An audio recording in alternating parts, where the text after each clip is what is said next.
Hello viewers, আমি Faisal Ahmed, Android wifi penetration testing and ethical hacking এর আজকের ভিডিওর মাধ্যমে আমরা দেখাবো যে আপনি কিভাবে একটি কানেক্টেড ওয়াইফাই এর মধ্যে থাকা যে ইউজারগুলো আছে এই ইউজারগুলোর স্পিড কন্ট্রোল করতে পারবেন, বা যে কাউকে চাইলে আপনি ব্লক করে দিতে পারবেন, সে ইন্টারনেট ব্যবহার করতে পারবে না। তো এটা করার জন্য অবশ্যই আপনার অ্যান্ড্রয়েড ফোনটি রুটেড হতে হবে, কেননা আমরা রাউটারের যে অ্যাডমিন প্যানেল আছে সেখান থেকে কোনো কিছু কন্ট্রোল করব না। আমরা যে ওয়াইফাইতে কানেক্টেড আছি জাস্ট কানেক্টেড থাকলেই হবে, আর কোনো কিছু লাগবে না, জাস্ট আপনার ফোনটা রুট লাগবে। তো রুট করার পরে আপনি যে কাজটি করবেন, আমরা যে অ্যাপসটি এখানে আপনি যত নাম্বার ভিডিও দেখছেন অত নাম্বার অ্যাপসটা ওপেন করবেন। আমাদের যে কমেন্ট জিপ ফাইলটা আছে ওইখানে সব ফাইলগুলো পাবেন, বা ফাইল বা অ্যাপসগুলো সব ওইখানে থাকবে। আপনি এখন যে অত নাম্বার ভিডিও দেখছেন অত নাম্বার যে অ্যাপসটা আছে ওইটা ইনস্টল করলেই এটা পেয়ে যাবেন। এটা নেটকার্ট নামের একটি অ্যাপস পাবেন।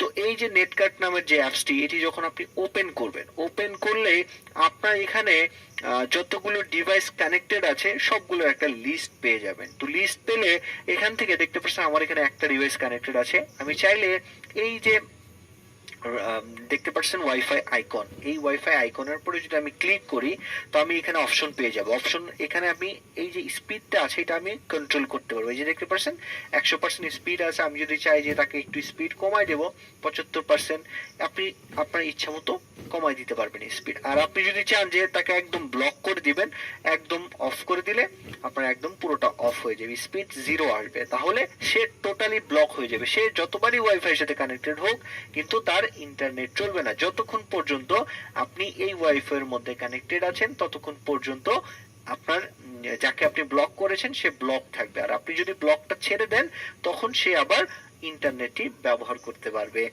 তো এটাই হচ্ছে এই অ্যাপসের মূল সুবিধা। এছাড়াও আপনাকে কেউ যেন ব্লক না করতে পারে, আপনি এই যে ডিফেন্ডার অপশনটা আছে এটি অ্যাক্টিভেট করে দিলে আপনাকে কেউ ব্লক করতে পারবে না।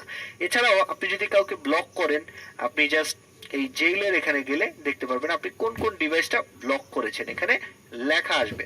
তো আপনি চাইলে আবার এটাকে আনব্লক করে দিতে পারবেন এখান থেকে, আবার চাইলে ব্লক করতে পারবেন এভাবে। তো এইভাবেই আপনার চাইলে এটার মাধ্যমে যে কোনো ওয়াইফাইকে ব্লক করতে পারবেন। আর এখানে এই যে একটা অপশন দেখতে পাচ্ছেন, এই অপশনটা যদি আপনি ক্লিক করেন তাহলে এখানে অল ইউজার স্পিড, আপনি বাদে যে যতগুলো ডিভাইস আছে সবগুলো স্পিড আপনি এখান থেকে কন্ট্রোল করতে পারবেন। এই যে দেখতে পাচ্ছেন মাল্টি ফাংশন এটা। তো এখানে গিয়ে আপনি সবার একসাথে সবার স্পিড কমাই দিতে পারবেন, আর চাইলে সবাইকে ব্লক করে দিতে পারবেন। আপনার মাল্টি কানেকশনটাও আপনি এখান থেকে করতে পারবেন। আর এখানে সার্চ অপশন আছে, এখানে রিফ্রেশের অপশন আছে, এগুলো আপনারা একটু অ্যাপসটা ব্যবহার করলে আপনারা জানতে পারবেন। তো এখানে দেখতে পাচ্ছেন লক ওয়াইফাই, আনলক ওয়াইফাই। তো এটা এখানে আরো বেশ কিছু ফাংশন আছে, এগুলো আপনারা দেখে নেবেন। জাস্ট এটার মূল ফাংশনটা হচ্ছে আপনার রাউটার অ্যাডমিন প্যানেল ছাড়াই যে কোনো ইউজারকে এখান থেকে ব্লক করা যায়, স্পিড লিমিট করা যায়, এই কন্ট্রোলটা আপনার হাতে থাকবে আপনার ফোনটা যদি রুট করা থাকে। আর রুট করার যদি না থাকে তাহলে এই অ্যাপসটি আপনি ব্যবহার করতে পারবেন না। এটি ব্যবহার করার জন্য আপনার অ্যান্ড্রয়েডকে সুপার ইউজার পারমিশন দিতে হবে। তো আজকে এ পর্যন্তই, ধন্যবাদ সবাইকে।